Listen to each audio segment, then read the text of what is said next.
This is Courtney. I play Makena, your favorite Loxodon. Well, let's be honest, your favorite character. I want to thank you for joining us on this adventure. Starlight has taken a lot of love from all four of us, and from the bottom of our hearts, we are so thankful. Every review, every subscribe, every Patreon subscriber, or in any way that you give back to Starlight means the world to us. And in case you didn't know, each rating or review helps reveal our podcast for those finding new podcasts and adventures to go on. I truly hope you enjoy the venture ahead. Until next time, see you later, Spacers.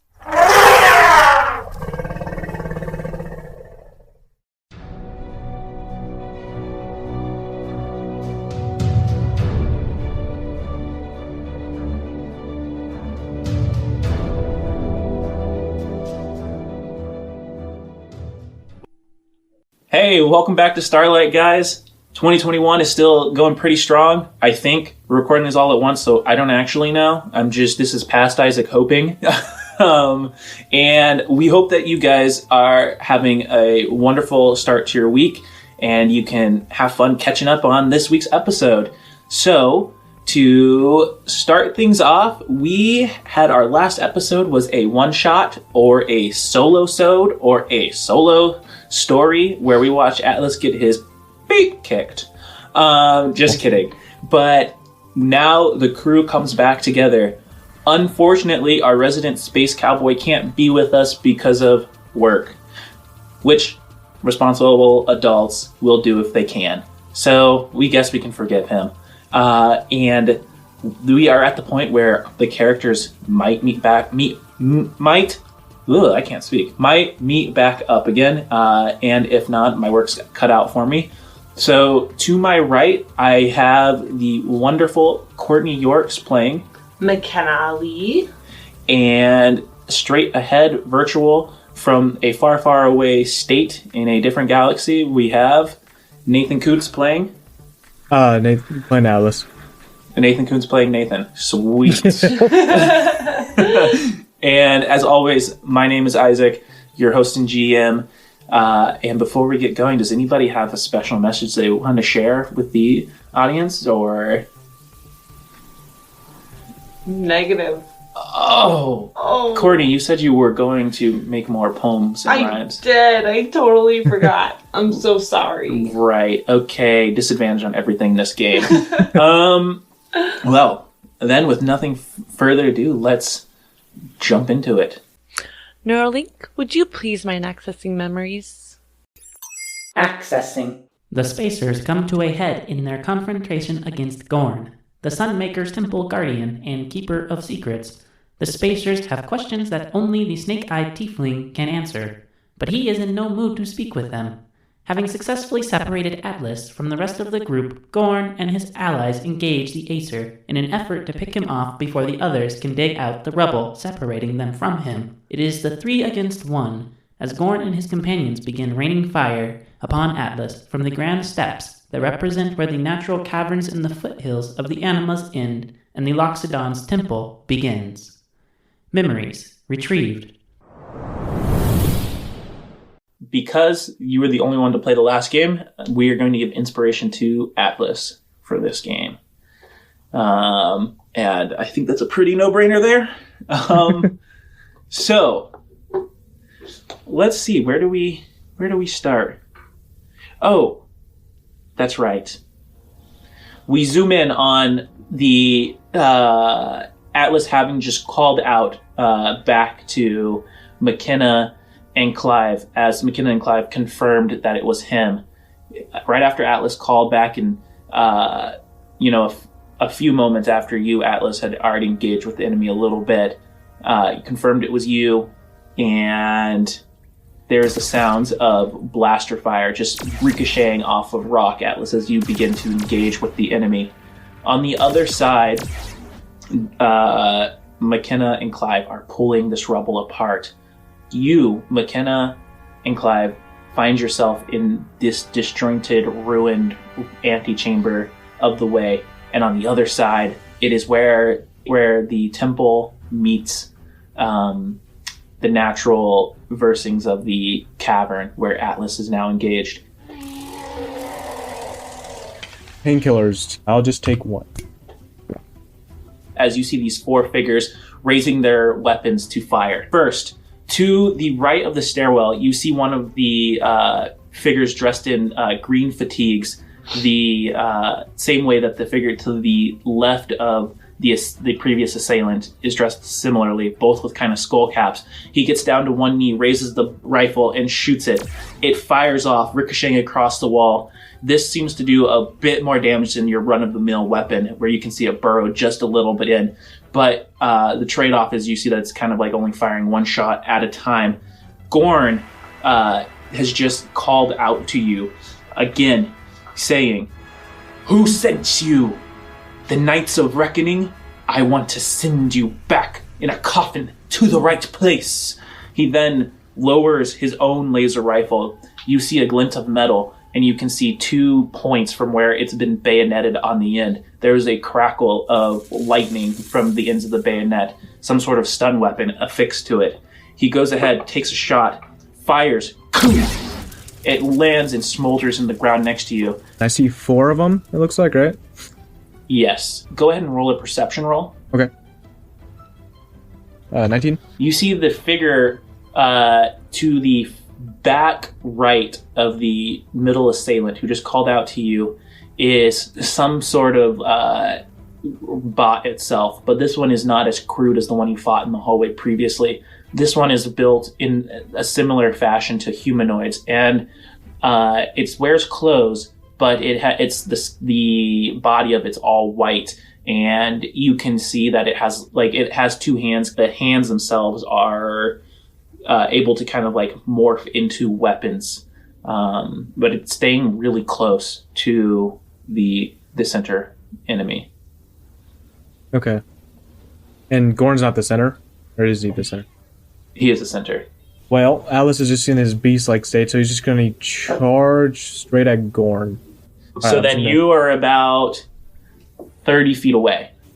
With my second shot, because I haven't recharged it all, but so I only have one more shot, I'm going to shoot him with my burst axe. So you swing the burst axe around where the haft opens up into the muzzle, the yellow light loading as you fire it off. Really? 2 damage. Okay, so he throws himself to the side. You catch most of the cloak itself, and when it hits, you watch as just the edges kind of catch fire for a brief second before smoldering out. He pulls up the face mask, and the eyes kind of like narrow. Now that he's surrounded with what seem to be similar temple keepers, he seems set on fighting. You do notice that in his hand is a small box, some sort of metallic implement, and he makes sure that he seems to draw closer to the robot android thing.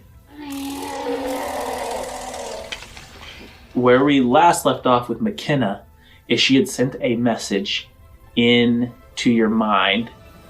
Alice, you seem a little angry. Is everything okay?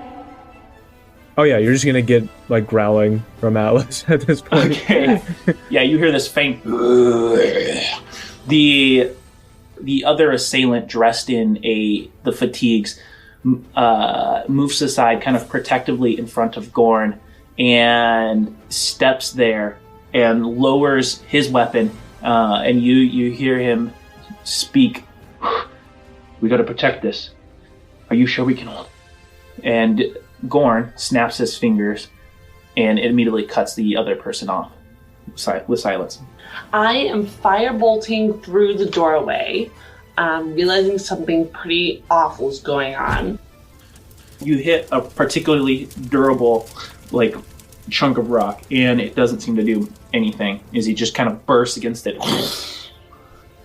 Gorn, you watch as he hands the metallic box over to the robot, and the robot then, with its white, spindly legs, begins running further back into the cavern. It seems to be dashing away. Gorn then turns back. He steps back a step himself and kind of like moves around the backside of his companion and uses his companion as a little bit of like shielding in case you fire your burst axe again, giving himself partial cover. And he whips around, and fires his rifle right at you. This time, it does hit 5 points of damage, so the shot is radiant damage as it slams into you. Radiant? Yes. Okay. When he sees it hit you, he ducks behind his companion. Okay, I'm going to charge at Gorn. So you go running up, charging up the stairs. You will get right next to the not the companion he's hiding behind. You'll get behind. We'll just call him like the other family member that's on the side of the stairway. Okay, I'll get to him then. He raises his weapon almost in defense of whatever you're about to do. I'm just going to swing my axe like at his head. I think I'm a little higher. 13. 13. That is a hit. Okay, so you go running up the steps, just two. You raise the axe up, chopping off his head as you just kind of like shear into him, never moving your eyes away from Gorn. The body goes falling to the ground, the head rolling along the steps backwards with a spurt of blood. I am going to firebolt the wall again to try to get through. And as you do that, Clive kind of moves back from you as you catch it on fire, and some of the fire kind of splashes up towards him, and he goes, "McKenna, will you stop that? Quit goofing around!" And he starts trying to grab rubble and starts moving it by hand. The family member that's protecting Gorn from you, he raises his own laser rifle and fires it straight at you, Atlas. Yeah, I'm still standing because of painkillers. Yeah, so you feel that kind of score into the side of you. You can see circuitry, blood, and gel, liquid kind of like spilling out of you. And the family member cocks his head, and you can see that he has very like jade green eyes. One of his eyebrows has kind of been like burned off. And can you make a perception roll? 5.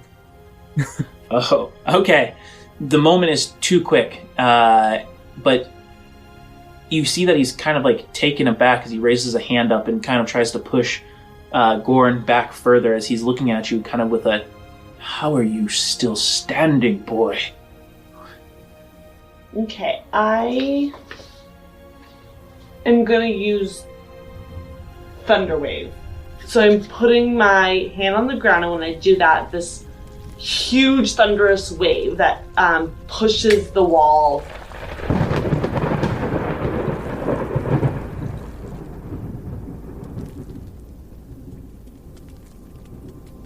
down. And I'm going to walk through and say, "Oh, Alice, looks like you could use some help." And go from there. And Atlas, what catches you is the explosion, obviously, but it's also the amount of debris that goes flying over your shoulder, peltering into the side of you and into Gorn and his companions as McKenna walks out. There is a spilling of light from the chamber behind her, the antechamber, and you see that it is almost like, strangely, like she's like a shadow because she's obscuring a lot of the light coming through. I see this large heat signature. This very large heat signature coming from. And I can see Alice now. He looks like he's in rough shape, I presume. I look like a feral animal. Yeah, that you found on the street. When that happens, the family member looks back at Gorn and goes, "Listen, we gotta get you out of here, sir." You hear Gorn go, "But the secret doesn't matter if we aren't alive." Gorn kind of nods his head. Gorn is going to take a burst shot, 2 of them at Atlas. 15 points of damage. You get like a slowdown of time, both of you. You know what? And I want McKenna to feel bad. So because she bursts through the door, Atlas looks back at her, right? Mm-hmm. This is an image, right? Looks back at her, all feral and everything. And during that moment, you see the light start to dim on Atlas because he got his shot through the chest or wherever, while he crumples to the ground. And I should feel bad because you distracted him. That's why he got hit. Okay. Okay. Atlas goes crumbling to the ground. McKenna, next to you, you hear the sound of rubble being moved as Clive is pushing the rocks you accidentally covered him with from the thunderwave off of him with a, will you knock it off? And he walks around the corner just as Atlas goes crumpling to the ground, and he goes, oh, here we go again. And he raises his hands, and you watch as like that faint hovering blue light of his healing spell starts to kind of like hover above his hands. And Gorn and the family member both start running out of the chamber.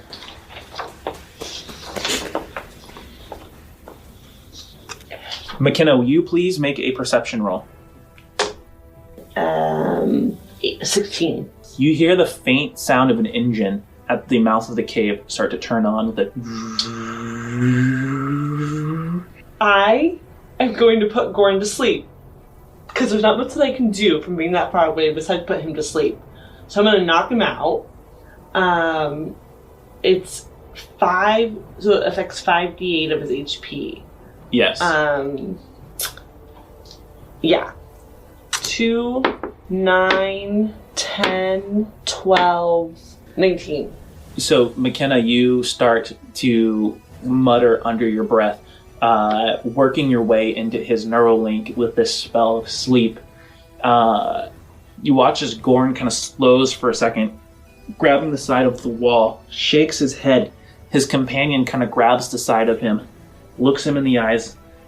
Gorn looks straight back at you with these reptilian tiefling eyes, yellow with like slits through the iris, and then he continues running on.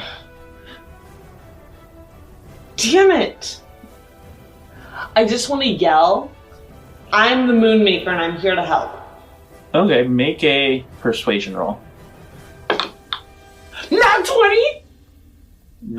Yes! 20.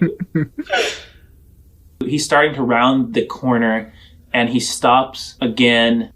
His companion starts to pull on his arm one more time, and Gorn holds out a hand and looks back at you as if he's almost like sizing you up.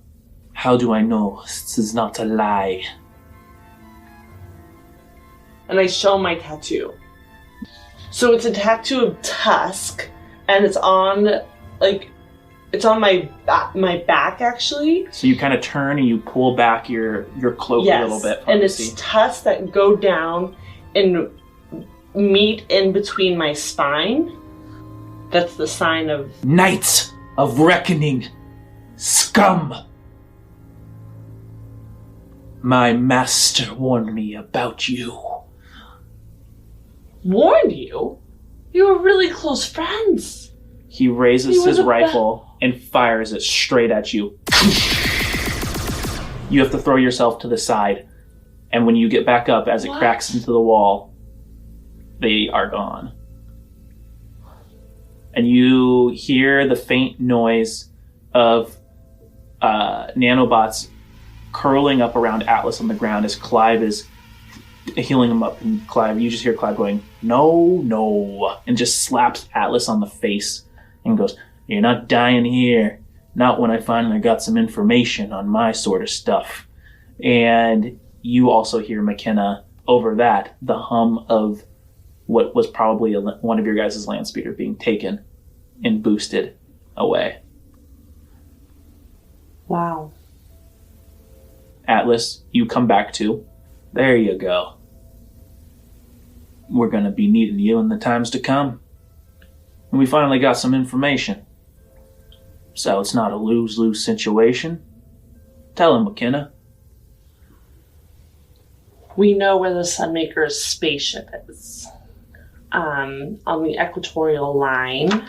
And we're going there after we go meet with...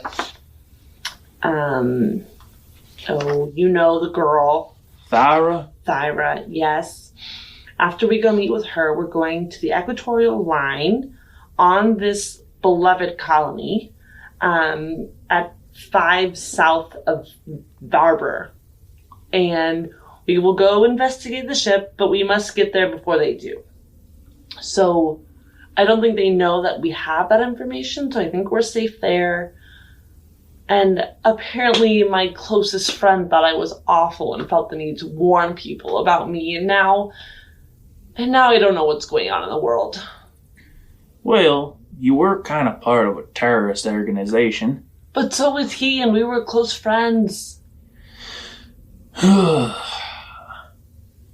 gonna need a stiff drink after all this. And you watch as Clive kind of walks, like moves a step away from Atlas and also slumps up against the stairs. And he goes, well, at the very least, we got the door open. Sorry about desecrating your religion and all, Makena, but we should be getting a ship out of this thanks to Atlas's parlaying. Yeah, I guess. And I'm going to start walking towards the door.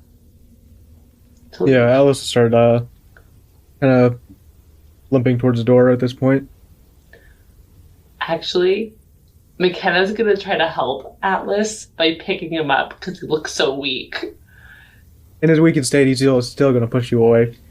Well, Atlas, you just look like you need a little bit of help. I don't need no help. I mean, you definitely did. You needed help. It's okay to admit it. Nope. And I'm headed towards the ship. Okay. So as you guys start to make your way out of the chamber, you again pass through the caverns that you'd been through, including the overly large shiitake mushroom type situation, growths that are cultivated and grown here. You guys don't see Seesaw at any point again. The boy having long got out of harm's way. Your eyes and hearts set on getting back to Thyra. You guys pass the body of that red-headed woman. From there, you come to the mouth of the cave, and you see your guys' speeders left there, your stolen speeders from the rich folk, as Seesaw put it, behind one of the stalactites, and there is a faint sparking from one of them, and it looks like it's taken a little bit of blaster fire. McKenna, will you please roll me a percentile die? Oh, she's doing that for the red-haired woman? I'll carry her body out. Okay. 37%. Oh. The other speeder has been destroyed as well, and they left one single speeder. So presumably they had some of their own transport.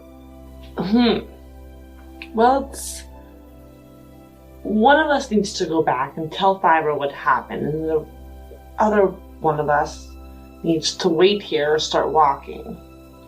Clive kind of cocks his head and he goes, well, seeing as I'm the one in best shape, and I'm not gonna lie, I do need to know more about this Shrine Cross and to understand how I was made, and well, the way I'm seeing it is they tucked tail and ran. So if you guys could get that speeder working and get back to Thyra, that might be good, because I have plans to turn, no offense to your religion, but this temple upside down and see if I can find anything more on the Shrine Cross. Well, that works for me. I'll go take a look at it and see if I can repair it. It looks like without a repair kit, that this is going to be a tough cookie to crack. Do you have a repair kit? Yeah, I have one. I was going to ask you if you had one or not. I don't think so. Alright, yeah, we can use mine. Atlas kind of pulls out a bag of supplies, and Clive kind of like sighs and goes, I'm guessing that none of you are well versed with ships. Nope. Yeah, figures. That's okay.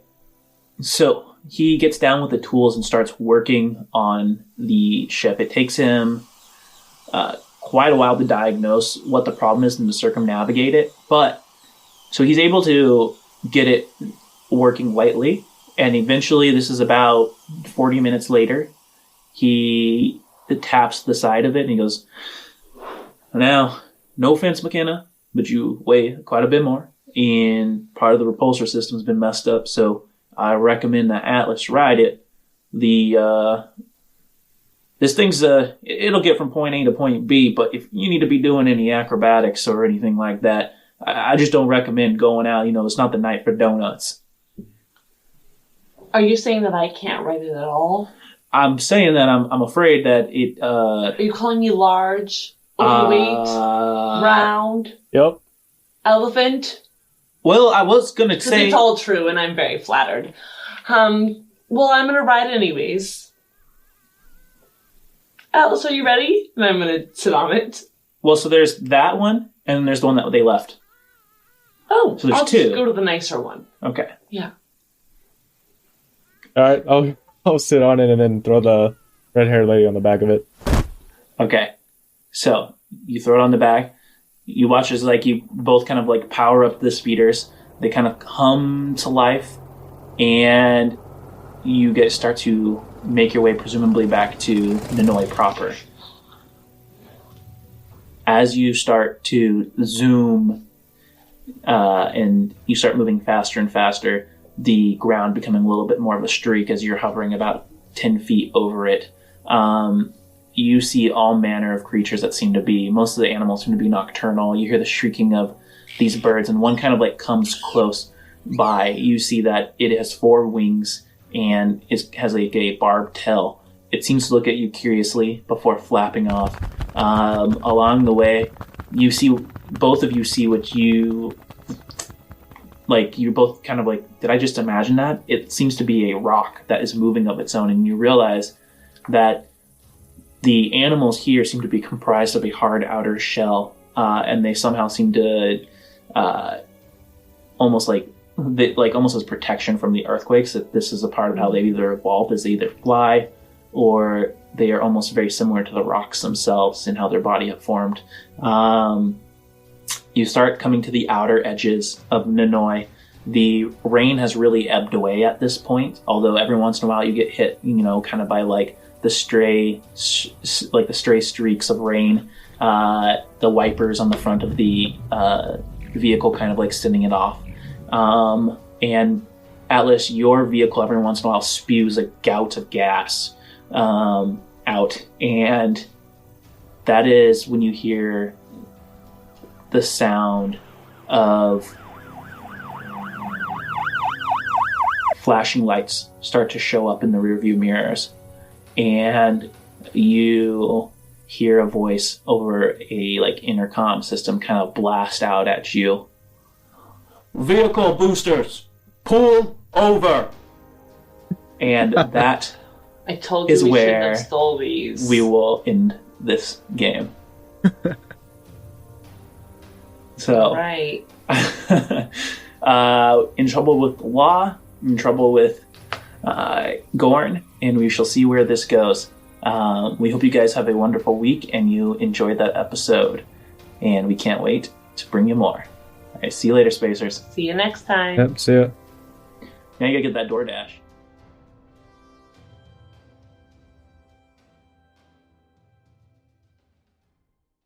Thank you for listening to this episode of Starlight. If you enjoyed this, please like, share, subscribe. For early releases, exclusive RPG content, and other bonus material, check us out on Patreon at patreon.com/starlightadventures. And to reach us for questions to be aired, email us at thestarlightadventures@gmail.com. See you next Tuesday, Spacers.